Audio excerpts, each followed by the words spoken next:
As a result of the 1967 Six-Day War, the biblical lands of Judea and Samaria also came back into the hands of the Jewish people for the first time in 2,000 years. That land is also known as the West Bank and disputed by the Palestinians who want it for a future state. That's unacceptable for those who believe God gave it to the Jewish people as a part of its divine inheritance. Much of the world calls the playgrounds these children enjoy an obstacle to peace. That's because they're in Judea and Samaria, otherwise known as the West Bank. Are we witnessing prophecy unfolding right now after the 1967 war? Absolutely. It says that the sound of children playing in the streets will be heard once again. So you hear it, you see it. I spoke with former Shiloh Mayor David Rubin in Shiloh, overlooking the road of the patriarchs, the highway Abraham, Isaac, and Jacob would have traveled on. Rubin told me the Six-Day War was pivotal in Israel's history. It opened the door for Jewish people to redeem the biblical heartland after 2,000 years in exile.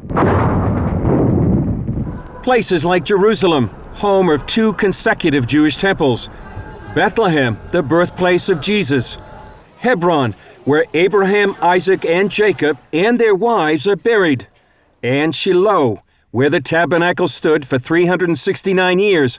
They all came back into Israeli hands. So you see 67, the Six-Day War, just like a pivot, a prophetic pivot in time and history? Oh, clearly. It says in the book of Ezekiel, the dry bones being put back together again. Israel was being put back together again as a nation. If we don't have a right to Shiloh, and we don't have a right to Shechem, and we don't have a right to Bethel and Jericho, we definitely don't have a right to Tel Aviv. But not everyone saw the opportunity. It took until 1978 for Shiloh to be established, just above the site where the tabernacle had rested. There were Israelis who were coming here trying to set up tents on the lower hills of Shiloh, and the Israeli prime minister, who was looking over his shoulder at the American president, kept sending in the army to chase them away. Just months after the Six-Day War, Israelis established the first Jewish community in Judea, about 35 miles south of Shiloh at Kfar Etzion.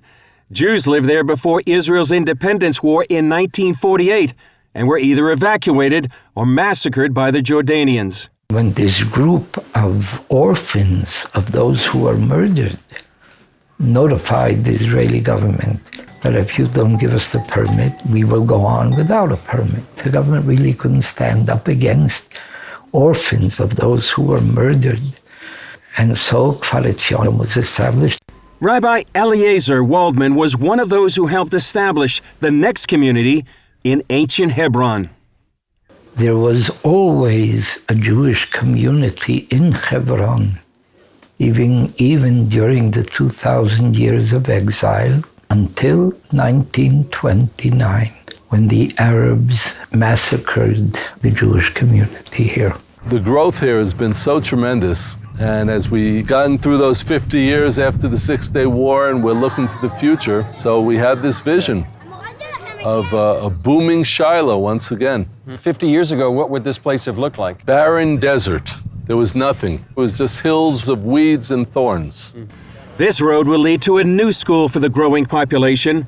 There are 8,000 residents in the Shiloh Township. More than 2,000 of them are children who study here in Shiloh. We learned that when Israel is not in the land, that the land lays barren. The land doesn't give its fruit.